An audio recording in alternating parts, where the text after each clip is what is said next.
Agar siz har oy mobil aloqa uchun qancha pul ketayotganini aniq hisoblamasangiz, ehtimol ortiqcha to'layapsiz. Bu faqat internet ko'p ishlatadiganlar muammosi emas. Oddiy qo'ng'iroq qiladigan, Telegram ishlatadigan, farzandiga sim karta olib bergan, ota-onasiga telefon to'ldirib beradigan har bir odamga tegishli masala. Bugun men sizga O'zbekistonda mobil aloqa uchun qanday kamroq to'lash mumkinligini, qaysi tariflar kimga foydaliroq ekanini va operatorlarning reklamasiga aldanib qolmaslik uchun nimalarga qarash kerakligini ekspert sifatida sodda qilib tushuntirib beraman. Bu ma'lumot juda muhim. Chunki noto'g'ri tarif tanlangan bo'lsa, odam yiliga 100 minglab so'mni shunchaki havoga sovuradi. Videoni oxirigacha ko'ring. Hoziroq kanalga obuna bo'ling va like bosib qo'ying.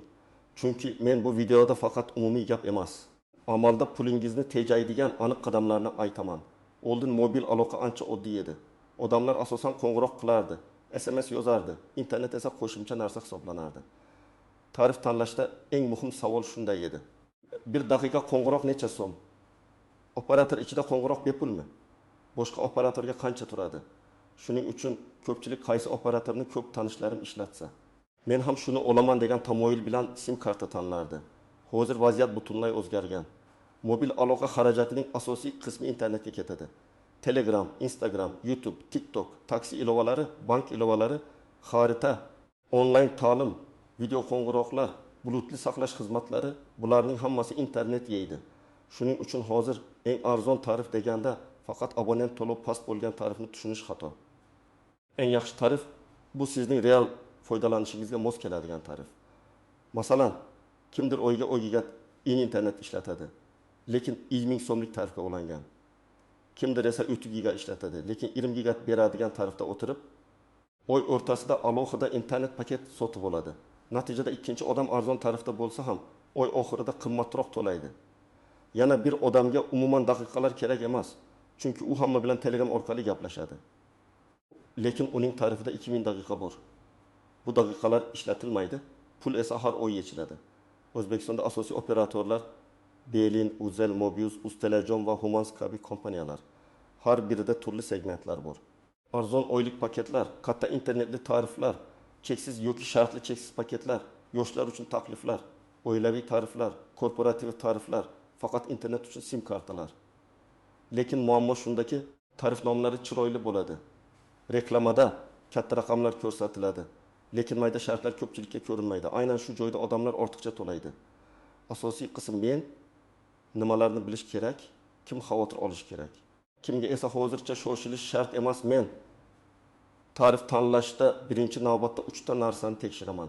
Oyga qancha internet ishlatiladi, necha daqiqa qo'ng'iroq qilinadi, qaysi hududda aloqa sifati yaxshi ishlaydi.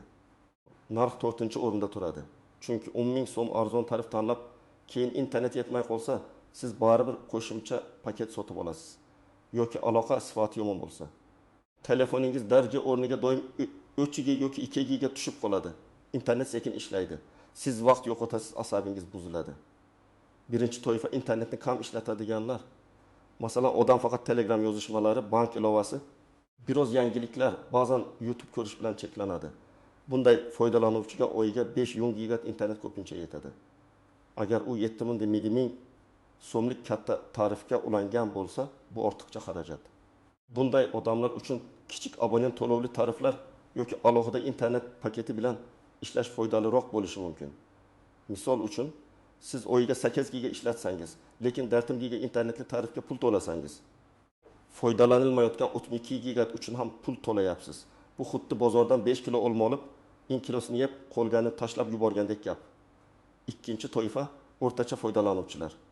Bular Telegram, Instagram, YouTube, video qo'ng'iroq, taksi va bank ilovalarini faol ishlatadi. Odatda ularga oyiga 20-40 giga atrofida internet kerak bo'ladi. Aynan shu toifadagi odamlar eng ko'p xato qiladi.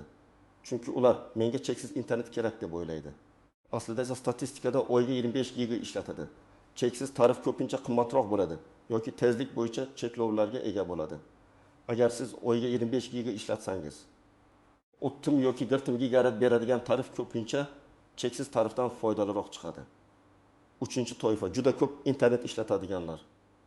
Bular doim YouTube ko'radi, TikTok yuklaydi, telefon orqali ish qiladi, notebookga internet ulaydi. uyda Wi-Fi o'rniga mobil internet ishlatadi. Bunday odamlarga MGiga, DHMga, ILGigabayt yoki shartli cheksiz tariflar kerak bo'lishi mumkin. Lekin bu yerda ham bitta muhim narsa bor. Cheksiz so'zga ko'r-ko'rona ishonmaslik kerak. Ba'zi tariflarda ma'lum limitdan keyin tezlik pasayadi. Masalan, birinchi 2 gigabayt yuqori tezlikda, undan keyin tezlik ilmaysa yoki undan pastroq bo'lishi mumkin. Bu Telegram uchun yetadi. Lekin YouTube'ni yuqori sifatda ko'rish uchun noqulay bo'ladi. 4-toifa ko'p qo'ng'iroq qiladiganlar. Bu asosan tadbirkorlar, yetkazib beruvchilar, savdo vakillari, ustalar, shifokorlar, o'qituvchilar, taksi haydovchilari va mijozlar bilan telefon orqali ishlaydiganlar. Ularga internetdan ham ko'ra daqiqa muhim bo'lishi mumkin. Agar siz kuniga 2 soat telefon orqali gaplashsangiz, tarifda ko'p daqiqa bo'lishi kerak. Aks holda daqiqalar tugagach, har bir qo'ng'iroq alohida hisoblanadi va xarajat keskin oshadi. Masalan, tarifingizda behud daqiqa bor. Siz esa oyiga 1200 daqiqa gaplashasiz. Qolgan 700 daqiqa alohida tarif bo'yicha yechilsa, oy oxirida siz kutganingizdan ancha ko'p pul ketadi. 5-toifa farzandlar uchun SIM karta oladigan ota-onalar. Bu yerda faqat arzonlik emas, nazorat ham muhim. Bolaga katta internetli tariflansa, u kun bo'yi video ko'rishi, o'yin o'ynashi, trafikini tez tugatishi mumkin. Aksincha juda kichik paket berilsa, dars paytida kerakli ilova ishlamay qolishi mumkin. Men bunday holatda o'rtacha internetli, abonent to'lovi oldindan ma'lum bo'lgan, qo'shimcha pulli xizmatlar o'chirilgan tarifni tanlashni maslahat beraman. Shuningdek, operator ilovasidan sarf nazoratini tekshirib turish kerak. 6-toifa katta yoshdagi ota-onalarimiz. Ularga odatda juda katta internet shart emas. Ko'pincha Telegram video qo'ng'iroq, biroz YouTube qo'ng'iroqlar yetarli bo'ladi. Lekin ayrim operatorlarda eski tariflar hali ham ishlayotgan bo'lishi mumkin. Ular hozirgi tariflarga qaraganda qimmat va noqulay. Masalan, ota-onangizning raqamida 5-6 yil oldingi tarif qolgan abonent to'lovi kamdek ko'rinadi. Lekin internet juda qimmat. Natijada ular internet yo'qilganda balans tez tugayotgan kunda tushunmay qolishadi. Shuning uchun men har bir odamga ota-onasining tarifini ham tekshirib berishni tavsiya qilaman. Real misol keltiraman. Tasavvur qiling, bir talaba oyiga 60 ming so'mlik tarif ishlatyapti. Tarifda 25 giga internet, 1000 daqiqa bor. Lekin u statistikaga qarasa, oyiga ingichiga internet ishlatgan, qo'ng'iroqlari esa takım daqiqa. Demak, u har oy o'ziga kerak bo'lmagan daqiqa va internet uchun pul to'layapti. Agar u 35-40 ming so'm atrofidagi kichikroq paketga o'tsa, oyiga 20 ming so'm tejaydi. Bu yiliga 20 ming so'm. Talaba uchun bu kichik pul emas. Yana bir misol, kichik biznes egasi kuniga ko'p mijoz bilan gaplashadi. U 45 ming so'mlik tarifda o'tirgan, interneti yetarli, lekin daqiqalari tugab qoladi. Oy oxirida balansdan yana 30-40 ming so'm qo'shimcha yechiladi. U o'ylaydi, mening tarifim arzon. Aslida esa uning real xarajati ta'mini 1000 so'mga chiqyapti. Agar u 70 ming so'mlik, lekin ko'p daqiqa beradigan tarifga o'tsa, xarajat kamayadi va nazorat osonlashadi. 3-misol. Oilada 4 kishi bor. Har bir alohida 76 ming so'mdan tarif ishlatadi. Jami 200 ming so'm ketadi. Lekin ayrim operatorlarda oilaviy yoki umumiy paketli takliflar bo'ladi. Bitta asosiy paket. Unga qo'shimcha raqamlar ulanadi. Internet va daqiqalar umumiy ishlatiladi. Har doim ham bu eng arzon bo'lavermaydi. Lekin hisoblab ko'rilsa, ba'zi oilalarda oyiga garchi taxtan 1000 so'm tejash mumkin. Ayniqsa, kimdir ko'p internet ishlatsa, kimdir kam ishlatsa, umumiy paket samarali bo'lishi mumkin. Endi eng muhim joyga kelamiz. Operatorlarning tariflarida faqat narx va gigabaytga qarash etmaydi. Birinchi tuzoq, abonent to'lovi qachon yechilishi. Ba'zi tariflarda to'lov har o'ttim kunda yechiladi. Ba'zilarida kalendar oy bo'yicha, ayrim eski tariflarda kunlik abonent to'lovi bo'lishi mumkin. Agar balansda yetarli pul bo'lmasa, paket to'liq faollashmaydi va siz internet yoki qo'ng'iroqni oddiy, qimmat narxda ishlatib yuborishingiz mumkin. Masalan, tarif uchun 1000 ming so'm kerak, balansda qurib 8 ming so'm bor. Siz internetni yo'qasiz, paket ulanmagan bo'ladi. Balansdan megabayt pay pul ketadi. Bu juda keng tarqalgan xato. Ikkinchi tuzoq, avtomatik pullik xizmatlar. Ba'zan odamlar opavo, musiqa tanishuv, kontent, melodiyalar, yangiliklar kabi xizmatlarga bilib bilmay ulanib qoladi. Har kuni 500 so'm, 1000 so'm, 1500 so'm yechilsa oyiga sezilarli pul bo'ladi. Ko'pchilik balansim o'zi tugayapti deydi. Aslida balans o'zi tugamaydi. Nima deb yechilyapti? operator ilovasida pullik xizmatlar bo'limini tekshirish kerak. Agar keraksiz xizmat bo'lsa, darhol o'chirish kerak. 3-tuzoq internet qoldig'ining keyingi oyga o'tishi. Ayrim tariflarda foydalanilmagan internet keyingi oyga o'tadi, ayrimlarda o'tmaydi. Lekin o'tadi degani ham doim ideal emas. Ko'pincha faqat abonent to'lov vaqtida to'liq to'lansa, qoldiq saqlanadi. Agar to'lov kechiksa, qoldiq kuyishi mumkin. Shuning uchun qoldiq saqlanadi degan reklama ko'rsangiz, shartlarni o'qish kerak. 4-tuzoq ijtimoiy tarmoqlar uchun alohida trafik. Ba'zi tariflarda Telegram, WhatsApp, Facebook, Instagram yoki boshqa ilovalar uchun alohida paket beriladi. Bu yaxshi ko'rinadi. Lekin texnik jihatdan hamma trafik ham o'sha paketdan ketmasligi mumkin. Masalan, ilovaning ichidagi reklama, tashqi havolalar, video serverlari yoki yangilanishlar asosiy internetdan ketishi ehtimoli bor. Shuning uchun Telegram cheksiz degani telefoningiz umuman internet sarflamaydi degani emas. 5-tuzoq tezlik cheklovi. Cheksiz tariflarda yoki tungi internet paketlarida tezlik shartlari bo'lishi mumkin. Masalan, tunda arzon internet beriladi, lekin sizga aynan kunduz kun internet kerak. Yoki cheksiz video deyiladi, lekin faqat past sifatda qulay ishlaydi. Agar siz video montaj qiladigan, fayl yuklaydigan, onlayn dars o'tadigan odam bo'lsangiz, bu farq juda muhim. 6-tuzoq hududiy aloqa sifati. Toshkent markazida yaxshi ishlaydigan operator sizning mahallangizda yoki qishlog'ingizda yomon ishlashi mumkin. Aksincha, boshqa operator viloyatda kuchliroq bo'lishi mumkin. Eng yaxshi tarif bu ishlamaydigan tarif emas. Narxi arzon bo'lsa ham internet tutmasa foydasi yo'q. Men doim shunday deyman. Avval qamrov, keyin narx. Agar imkon bo'lsa, yaqinlaringizdan so'rang, shu hududda qaysi operatorning darkesi yaxshi. O'zingiz ham test qiling. Bir hafta davomida turli joylarda tezlikni ko'ring. Uyda, ishda, o'qishda, yo'lda. 7-nozik jihat. 2 sim kartali telefonlardan o'qilona foydalanish. Ko'pchilikda 2 sim kartali telefon bor, lekin ular bundan tejash uchun foydalanmaydi. Masalan, birinchi sim karta asosiy raqam qo'ng'iroqlar uchun. Ikkinchi sim karta esa faqat internet uchun arzon va katta paketli bo'lishi mumkin. Bu ayniqsa telefon raqamini almashtirishni istamaydigan, lekin internetni boshqa operatorda arzonroq topgan odamlar uchun qulay. Lekin bu usulda ham balans va abonent to'lovlarini nazorat qilish kerak. Aks holda ikkita raqamga pul to'lab, tejash o'rniga ko'proq xarajat qilib qo'yish mumkin. 8-jihat raqamni saqlab operatorni almashtirish imkoniyati. O'zbekistonda raqamni boshqa operatorga o'tkazish bo'yicha xizmatlar mavjud bo'lgan holatlarda bu juda foydali vosita. Chunki ilgari odamlar raqamni hamma biladi. Shuning uchun operatorni almashtira olmayman deb o'tirardi. Endi esa imkoniyat bo'lsa, raqamni saqlagan holda yaxshi tarifga o'tish mumkin. Lekin bu jarayonda qarzdorlik yo'qligi, raqam sizning nomingizda bo'lishi, pasport yoki ID ma'lumotlari to'g'ri bo'lishi muhim. 9-tuzoq roaming. Chet elga chiqayotganda mobil internetni shunchaki yo'qib qo'yish juda qimmatga tushishi mumkin. Roamingda 1 megat ham qimmat bo'lishi ehtimoli bor. Safar oldidan albatta operator ilovasidan roaming paketlarini ko'ring yoki borgan mamlakatda mahalliy sim, esim variantlarini solishtiring. Agar safarda faqat Telegram va xarita kerak bo'lsa, kichik paket yetadi. Agar video yuklasangiz, katta paket kerak bo'ladi. Eng yomoni roaming shartlarini bilmay turib mobil internetni yo'qish.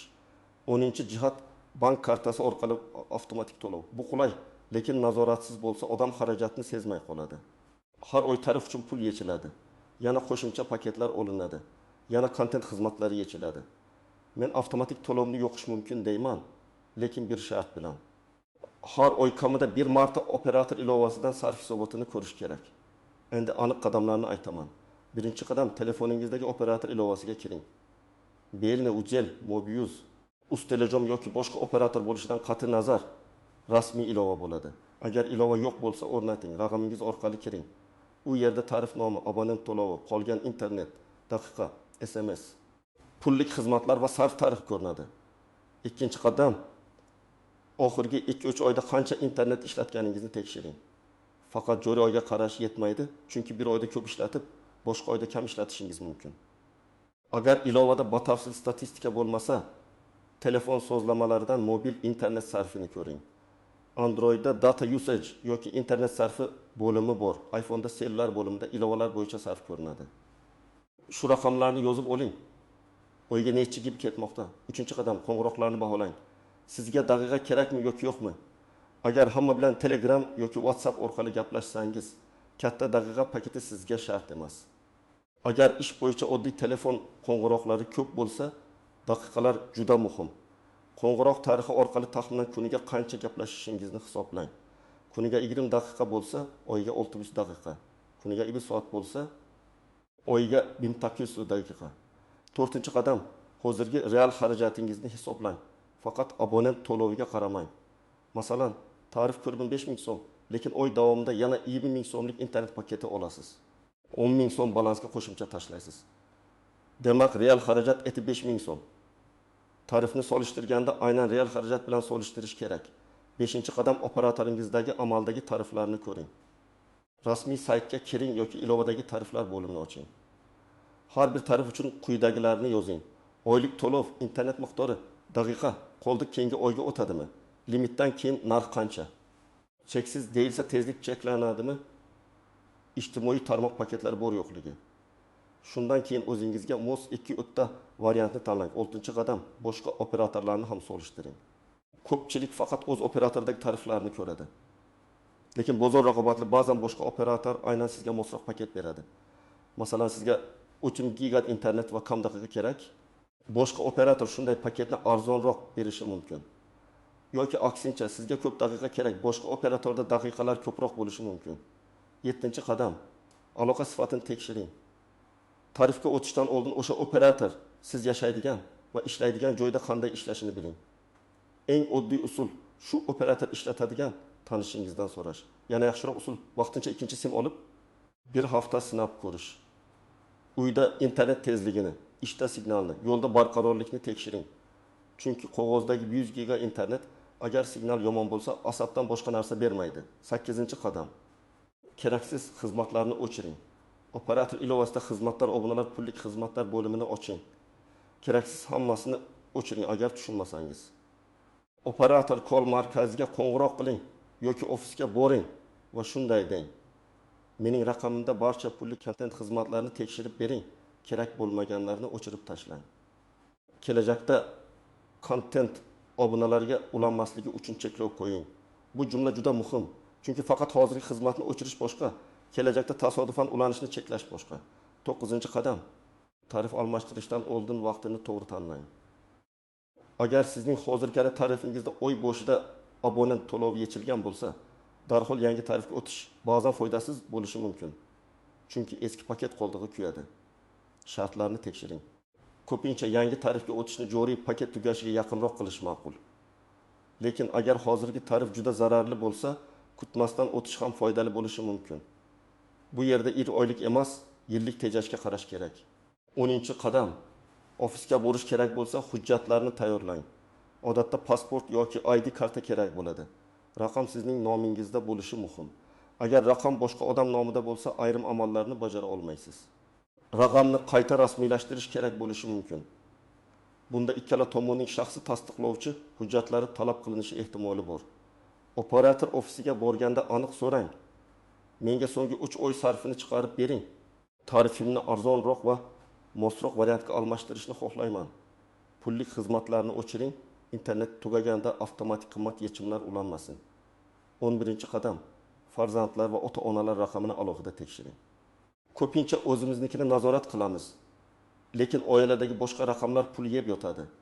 Ota-onangiz telefonida eski tarif, bolangiz telefonida pullik o'yin obunasi bo'lishi mumkin. Har bir raqam uchun alohida hisob qiling. Oilada 3-ta raqam bo'lsa, umumiy tejash katta bo'ladi. 12-qadam, Wi-Fi bor joyda mobil internetni bekorga sarflamang. Uyda yoki ishda yaxshi Wi-Fi bo'lsa, telefon yangilanishlari, video yuklash. Bulutga rasm saqlash kabi katta trafikni Wi-Fi orqali qiling. Telefon sozlamalarida ilovalarning fon rejimida internet ishlatishni cheklang. Instagram, TikTok, YouTube va bulutli xizmatlar fon rejimida ham trafik yeyishi mumkin. Avtomatik video yuklashni o'chirish ham foyda beradi. Endi O'zbekistonda eng yaxshi tarif qaysi degan savolga to'g'ri javob beraman. Bitta universal eng yaxshi tarif yo'q. Eng yaxshi tarif sizning profilga bog'liq. Agar siz kam internet ishlatsangiz, kichik paketli arzon tarif eng yaxshi. Agar siz o'rtacha foydalanuvchi bo'lsangiz, 20 gigabayt atrofidagi balansli tarif eng yaxshi. Agar siz ko'p video ko'rsangiz yoki telefon orqali ishlasangiz. katta internetli yoki shartli cheksiz tarif kerak. Agar siz ko'p gaplashsangiz, daqiqasi ko'p tarif tanlang. Agar oilada bir nechta raqam bo'lsa, oilaviy yoki umumiy paketlarni albatta hisoblab ko'ring. Men tavsiya qiladigan asosiy mezon shunday: 1 gigabayt narxini va 1 daqiqa narxini real foydalanishingizga nisbatan hisoblang. Masalan, 50 ming so'mlik tarifda sizga kerak bo'lgan 20 giga internet bo'lsa, har bir real ishlatiladigan gigabayt 2500 so'mga tushadi. Agar taqdim 1000 so'mlik tarifda 60 giga bo'lsa, lekin siz 20 giga ishlatsangiz, siz uchun real gigabayt 4000 so'mga chiqadi. Qog'ozda ikkinchi tarif foydali ko'rinadi. Amalda esa sizga qimmat. Xulosa shuki, mobil aloqa uchun kamroq to'lashning siri faqat arzon tarif topishda emas. Siri o'z foydalanishingizni bilish, keraksiz xizmatlarni o'chirish, internet va daqiqani real ehtiyojga moslashtirish, operatorlar shartlarini solishtirish va aloqa sifatini tekshirishda. Agar siz bugun 20 daqiqa vaqt ajratib tarifingizni tahlil qilsangiz, yil davomida ancha pul tejashingiz mumkin. Men sizga maslahat beraman. Videodan keyin darhol operator ilovasiga kiring. Oxirgi oy sarfini ko'ring. Pullik xizmatlarni tekshiring va hozirgi tarifingiz sizga mosmi yo'qmi hisoblang. Agar mos bo'lmasa, tarifni almashtiring yoki boshqa operator variantlarini ko'rib chiqing. Izohlarda yozing. Siz qaysi operatordan foydalanasiz? Oyiga qancha to'laysiz va internet sizga yetadimi? Men odamlarning real tajribasini ko'rishni xohlayman. Chunki eng foydali tariflar ko'pincha aynan foydalanuvchilarning tajribasidan bilinadi. Video foydali bo'lgan bo'lsa, like bosing, kanalga obuna bo'ling va bu videoni yaqinlaringizga yuboring. Chunki mobil aloqa uchun ortiqcha pul to'lamaslik hammamizga kerak.